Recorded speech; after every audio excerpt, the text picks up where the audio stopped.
सरकार अभी तक तय नहीं कर पाई है कि सरकार पेपर करा भी पाएगी या नहीं। अभी एक नई तरीके की पद्धति परीक्षा से एक महीना पहले नहीं ला सकते हैं। नॉर्मलाइजेशन के अगेंस्ट पहले से भी रहे हैं छात्र लोग। पहले एक ही दिन में पेपर हो जाता था तो एक एब्सोल्यूट मार्किंग होती थी, कोई नॉर्मलाइजेशन नहीं, कुछ नहीं। दोनों पेपर में कौन सा पेपर कठिन है और कौन सा पेपर सरल है, इसके मानक कौन तय कर रहा है? इससे क्या होगा कि ओवरऑल सारे एग्जाम्स का परफॉर्मेंस या तो हैम्पर होगा। एक आयोग को जो है आगे की दिशा में बढ़ना चाहिए और आप एक रिग्रेसिव स्टेप ले रहे हैं। हाँ, बच्चे प्रोटेस्ट कर रहे हैं, प्रोटेस्ट करेंगे, क्या ही कर सकते हैं। हिंदन्यूज़.लाइव के हेलो यूपी के कार्यक्रम में हम आप सबका स्वागत करते हैं। इस वक्त हम मौजूद हैं कपूरथला में। यहाँ पर सरकारी परीक्षाओं को लेकर के जितने भी अभ्यर्थी हैं यहाँ पर अपनी तैयारी करते हैं, जिसमें IAS, PCS, RO और ARO तमाम ऐसी परीक्षाएं देने के लिए वो अपनी पूरी तरीके से तैयारी करते हैं। जिस तरीके से देखा गया कि दिल्ली से लेकर उत्तर प्रदेश तक अभ्यर्थी सड़कों पर उतर आए हैं, आखिर इसका कारण क्या है और उनकी सरकार से मांगे क्या है, तो चलिए हम यहाँ के अभ्यर्थियों से जानते हैं। जिस तरीके से आप देख रहे हैं कि प्रयागराज में लाखों की संख्या में छात्र और छात्राएं अपना धरना प्रदर्शन दे रहे हैं, इसका सबसे बड़ा कारण क्या है? सर, इसका मेन कारण जो है वो जो आयोग ने नॉर्मलाइजेशन के प्रोसीजर को अपडेट किया है और जो पेपर टाइमली हो नहीं रहे हैं, बच्चे काफ़ी लंबे समय से तैयारी कर रहे हैं, तो उससे जो सडनली डेट चेंज हो रहे हैं उससे उन पे एक साइकोलॉजिकल प्रेशर क्रिएट हो रहा है, तो जिससे कि बच्चे फ्रस्ट्रेटेड काफ़ी फील कर रहे हैं और आयोग भी अपनी क्रेडिबिलिटी धीरे धीरे। पर सरकार कह रही है कि अगर जिस तरीके से वो 2 दिन पेपर कराया गया नॉर्मलाइजेशन करा करके, तो उस तरीके से चीटिंग या फिर कोई भी ऐसी घटना होने के कोई चांसेस नहीं रहेंगे। सर, आयोग के पास कुछ डिस्क्रिशनरी पावर रहती है कि वो पेपर चाहे जैसे कंडक्ट कराए, तो वो अपने सहज के हिसाब से जैसे करे वो सही है, लेकिन ये जो सडन एक महीने पहले पेपर की डेट चेंज होना या शिफ्ट में अपडेट करना, प्रोसीजर में अपडेट करना, तो उससे बच्चे जो तैयारी कर रहे हैं वो सडन चेंज को कैसे रिएक्ट करें, तो थोड़ा उनका ब्रेन उस पर सही से एक साइकोलॉजिकल मतलब दबाव उन पे पड़ने लगता है, तो उससे कहीं ना कहीं उनके परफॉर्मेंस पर भी इफेक्ट पड़ सकता है। सरकार से आपकी मांगे क्या है? सरकार से मांगे ये हैं कि जो भी प्रोसीजर्स हैं उसमें पारदर्शिता लाई जाए, और चूँकि नॉर्मलाइजेशन के अगेंस्ट पहले से भी रहे हैं छात्र लोग, क्योंकि किसी भी आयोग के पेपर में अभी तक किसी भी स्टेट में नॉर्मलाइजेशन जैसी पद्धति इतने विशिष्ट एग्जाम में नहीं रहती है। और दूसरी बात जो सरकार बोली थी कि भाई हम कोई भी आंसर की जारी नहीं करेंगे, तो भाई आंसर की आप जारी नहीं करेंगे तो पारदर्शिता आप कैसे तय करेंगे? और दूसरी बात यह है कि आपके पास मार्च से लेकर अक्टूबर तक का समय था, आप उसके पहले सेंटर्स प्रोवाइड नहीं करा पाए। आपके पास 75 जिले हैं, आप ये कहना चाह रहे हैं कि आपके पास 41 जिलों में ही सिर्फ शासन व्यवस्था सही है, बाकी के 35 जिलों में आपके पास कोई भी रिसोर्सेज नहीं है। उसका कारण तो ये बताया गया ना, जिस तरीके से आपने देखा कि तमाम पुलिस कांस्टेबल के पेपर लीक हुए, उसके बाद तमाम पेपर, इस चीज़ को रोकने के लिए नॉर्मलाइजेशन सरकार ला रही है कि आप ही की भलाई के लिए। तो स्टूडेंट ये कह रहे हैं, मान लीजिए कोई तेज़ लड़का निकल गया और कोई कम पढ़ा है, उसके next day question paper change होंगे, तो इसमें क्या फ़र्क नज़र आ रहा है? फ़र्क क्या, आप ये बताइए कि दोनों पेपर में कौन सा पेपर कठिन है और कौन सा पेपर सरल है, इसके मानक कौन तय कर रहा है? ठीक है। और दूसरी बात, नॉर्मलाइजेशन की जो पद्धति है बता रहे हैं कि हम इस तरह कर लेंगे, इस तरह कर लेंगे, और मान लीजिए कि एक पेपर कठिन आ जाता है, एक पेपर सरल आ जाता है, एक बंदे का नंबर आ रहा है एकदम कट ऑफ पे 118 और वो कम होकर 116 हो जा रहा है, तो कैसे तय करेगा कि हम मेंस की तैयारी कब से शुरू करें?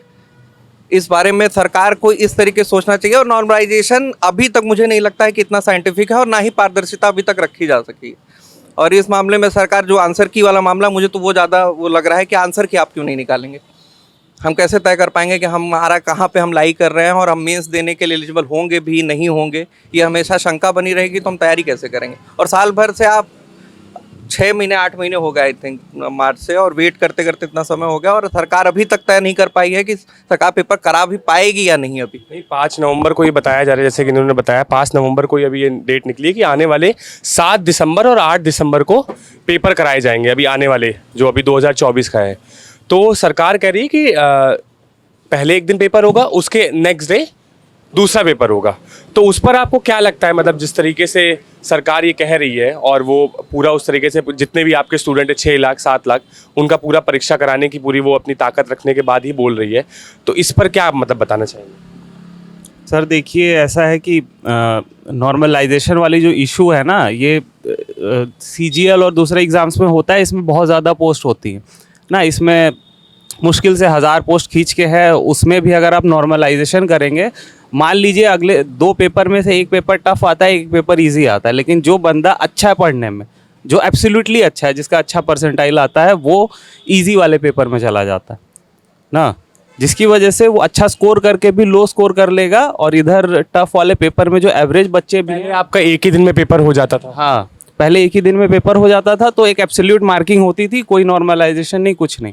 लेकिन इतनी कम सीटों में नॉर्मलाइजेशन करना पहले ही थोड़ा डाउटफुल है, और ऐसा कभी पहले हुआ नहीं है, और बिना आंसर की के हम जज भी नहीं कर पाएंगे कि हमारा परफॉर्मेंस कैसा रहा और किस बेसिस पे इन्होंने नॉर्मलाइजेशन किया और कितना फेयर है ना। फेयरनेस के ऊपर पहले एग्ज़ाम टलते रहे हैं, और अब फेयरनेस में ट्रांसपेरेंसी आपने हटा दी, तो हम कैसे ट्रस्ट कर ले। अभी डेली न्यूज़ आती है कहीं ना कहीं पे कुछ ना कुछ। दूसरी दिक्कत ये है कि RO 12 फरवरी को होना था, 27 मार्च को PCS होना था, मतलब first half of the year में ही ख़त्म हो जाना था सारा कुछ, लेकिन ये इन्होंने टालते टालते लास्ट में कर दिया है।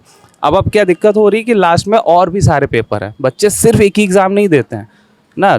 PCS, बिहार PCS भी आ गया इसी में, उसके बाद CGL का पेपर है, मेंस का पेपर है इसी में, PCS का भी है। अभी ये देखिए बैंक का लॉ ऑफिसर का पेपर दे के आ रहे हैं।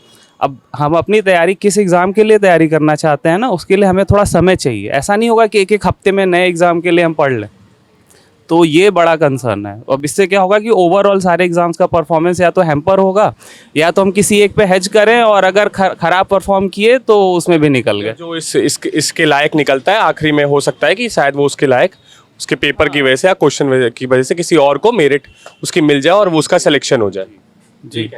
जी, थोड़ा मतलब मुझे लग रहा है कि सरकार अपनी तरफ से ठीक है फेयर रहने के लिए बहुत सारी चीज़ें कर रही है, लेकिन वो स्टूडेंट्स के हित को उतना कंसिडर नहीं कर रही है, गिवन कि इतने ढेर सारे पेपर एक साथ कैसे देंगे। अच्छा, कितने स्टूडेंट जब किसी ज़िले में पेपर होता है, उस ज़िले में पेपर होने में कितने दूर दूर से कोई ट्रेन करके आता है, कोई के वहाँ पे उनकी रुकने की व्यवस्था हो गई, चाहे उनकी खाने की व्यवस्था होगी, लगातार 2 दिन उनको वो व्यवस्था अपनी भी देखनी पड़ेगी, बल्कि सब स्ट्रगल ही कर रहे हैं अपनी ज़िंदगी में, तो इन सभी दिक्कतों का भी सामना करना पड़ता है। यूपी में तो खास करके उतना नहीं मुझे लगता है हुआ है, सिवाय ये जो SSC वाले पेपर होते हैं, लेखपाल वगैरह वाले, इनमें दूर दूर सेंटर जाता है। नहीं तो अब तक यूपी PCS हमेशा से आसपास ज़िलों में ही, होम टाउन या होम टाउन के आसपास ज़िलों में ही सेंटर देता था, तो उसमें कोई समस्या नहीं थी एज सच। लेकिन अब क्या करेंगे ये नहीं पता है, क्योंकि चूँकि सेंटर कम है इनके पास, सरकारी कॉलेजेस में ही कराना है इनको एग्ज़ाम, जिस वजह से दिक्कत तो होगी ही सरकार को भी। और उसकी वजह से क्या हो रहा है, बच्चों को दूसरी आपकी मांगे नहीं सुनी जाती हैं,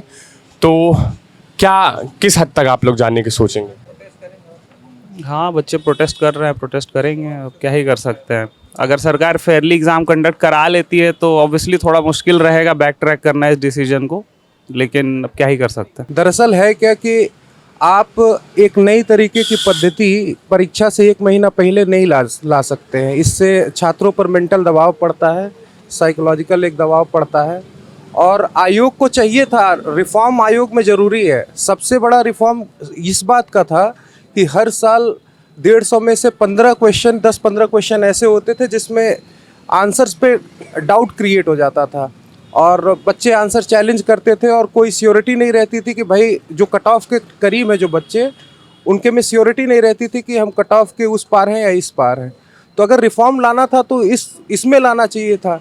अगर कोई सुधार करनी चाहिए थी नकल व्यवस्था को रोकने के लिए, तो ऐसे करना चाहिए था कि भाई अपना क्वेश्चन पेपर आप कहाँ प्रिंट करा रहे हैं, कैसे आप सेंटर्स बना रहे हैं, इसमें आप करते। अब ये क्या बात है कि आप जो है नॉर्मलाइजेशन का एक नया जो है ले आए हैं, एक नई व्यवस्था परीक्षा से 1 महीना पहले, कि आपके पास पर्याप्त सेंटर मिल नहीं पाए, जिसकी वजह से आप सारे बच्चों का परीक्षा एक साथ करा पाए। वो तो गवर्नमेंट, वही मैं आपसे कह रहा हूँ कि पहले पेपर लीक हुए, फिर सरकार ने ये आदेश किया कि जितने भी प्राइवेट स्कूल और तमाम ऐसे कॉलेजेस हैं वहाँ पे पेपर नहीं, वो सिर्फ गवर्नमेंट कॉलेजेस में ही पेपर कराएगी। तो ये बताइए, जो परीक्षाएं लीक हुई उनमें किन अधिकारियों को और किन लोगों को दंडित किया गया? अगर आप दंडित नहीं करेंगे अधिकारियों को और जो ऐसे दोषी हैं, तब तक तो ये व्यवस्था चलती रहेगी। अभी आप प्राइवेट स्कूलों को आप जो है उनकी आप अकाउंटेबिलिटी नहीं तय कर पा रहे हैं, कल को ये सरकारी में हो गया तब आप क्या करेंगे? और आपके पास 75 ज़िले हैं, 75 ज़िलों में सिर्फ आपके पास 41 ज़िले मिले जहाँ पर आपको सेंटर मिला। आप जो है 5.5 लाख बच्चों का आप एग्ज़ाम नहीं करा पा रहे हैं। यूपीएससी जैसी संस्था है, फेयर तरीके से हर एक चीज़ करती जाती है। आप एक आयोग को जो है आगे की दिशा में बढ़ना चाहिए और आप एक रिग्रेसिव स्टेप ले रहे हैं नॉर्मलाइजेशन वगैरह करके। अब बच्चों के मन में संदेह है, कोई किसी प्रकार का कम्युनिकेशन नहीं है आयोग के और बच्चों के बीच में, है ना। कोई आके उनसे मिल के समझा नहीं रहा है, बता नहीं रहा है, तो बच्चे तो भाई धरना प्रदर्शन करेंगे, उनके भविष्य का सवाल है। अब आप उनको आप इर्रेस्पॉन्सिबल कह लीजिए, आप उनको कह लीजिए कि अपनी तैयारी के प्रति ये तो नॉन सीरियस कैंडिडेट हैं, लेकिन भाई वो नॉन सीरियस नहीं, अपने भविष्य के प्रति बहुत सजग हैं। तो इस वजह से हमको लगता है कि जो पुरानी पद्धति चल रही थी कि एक पेपर हो, एक शिफ्ट में हो, बिना नॉर्मलाइजेशन को हो, उसी पद्धति को इनको अपनाए रखना। हम लोगों को 8 तारीख को 7-8 तारीख को पेपर देने में दिक्कत नहीं है। आप 8 तारीख को पेपर लीजिए, जैसा पेपर लेना है वैसा लीजिए, लेकिन एक शिफ्ट में लीजिए। यही छात्रों की मांग है और हम लोग छात्रों के समर्थन में हैं।